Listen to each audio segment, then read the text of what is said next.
David Tafuri is a lawyer and former Obama campaign advisor who joins us today. David, thanks a lot for coming on. So before we get to the broader questions about where the country's going and what we can absorb, a few questions about what happened over the weekend. I've watched all day as Americans have defended foreign citizens who attacked American border agents and suggested that somehow the Americans are in the wrong when foreigners waving foreign flags throw rocks at them. How does that work? Well, you showed some compelling footage, and I think both sides of this debate need to take a deep breath and think about their positions. So I agree with you, remember, that we have the right to control our border and decide who gets in. On the other side, we also have to use rule of law when we process people who do have the right to apply for political asylum under the laws of our country and have the right to do that and while being in a peaceful place and not under the economic and serious security situation that they face in Honduras. And now there's a compromise. Let me tell you what the proper compromise is. But hold on. Let's just address the facts of this case just for a second.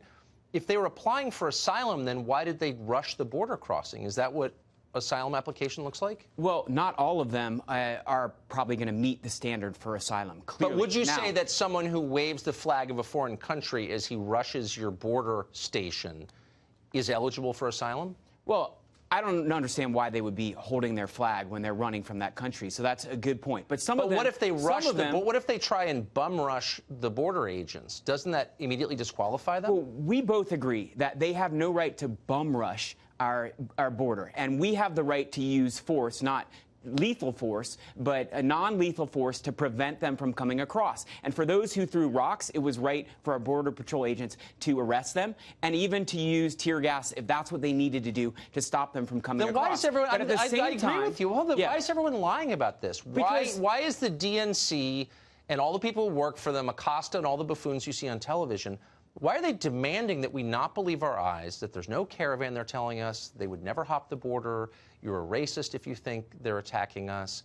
Why are they lying to us, do you think? Well, it's not for me to explain what they're saying. What I want to do is to talk about what is a sensible solution to this, which is the compromise that was reached in October between the U.S., Mexico, and UNHCR, which is the UN Refugee Agency, which is these people stay in Mexico. They are given housing, they can stay there, and they are allowed to apply for political asylum in the U.S. while in Mexico. And during that time, they will be processed legally, and their rights will be adjudicated via our process. And if they don't meet the standard, they can't come in. And many of them, in the meantime, will likely find jobs in Mexico or go home. And that's already happened. Look, but what I find so striking, and look, I just want to be really clear, as I have been many times, I have total sympathy for someone who wants to come here. I'm glad to be a citizen, okay? And I understand why they want to be. But what about our interests? Like, how many people can we absorb? Because no one's even pretending this is going to make us a better or richer country. Like, that's a lie, and everyone knows it. It's going to make us poorer, obviously accepting a lot of poor people when automation is making our own jobs go away. So how many people can we accept before this country really changes for the worse? Seriously, it's a serious question. Well, I mean, why is nobody asking that question? We have different views of where America is. You paint America to be this feeble state that can barely deal with a couple thousand people who want to be processed for political asylum. I think we are still the wealthiest, strongest country in the world. But is it good and we for also us? we also have accepted many immigrants.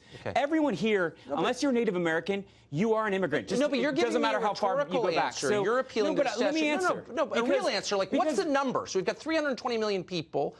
I've got a bunch of kids. I plan to die in this country, and I kind of want to know what it's going to look like, and I want a voice in that.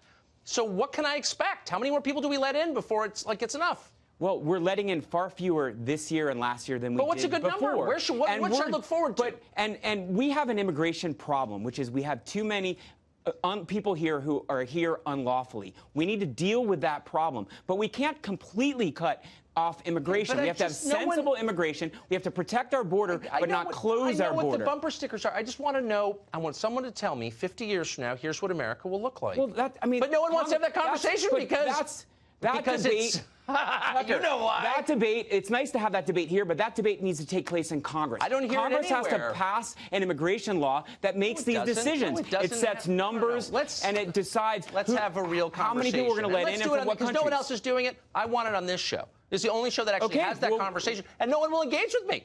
I'm engaging with you. Thank you, David. Great to see you. Thank you.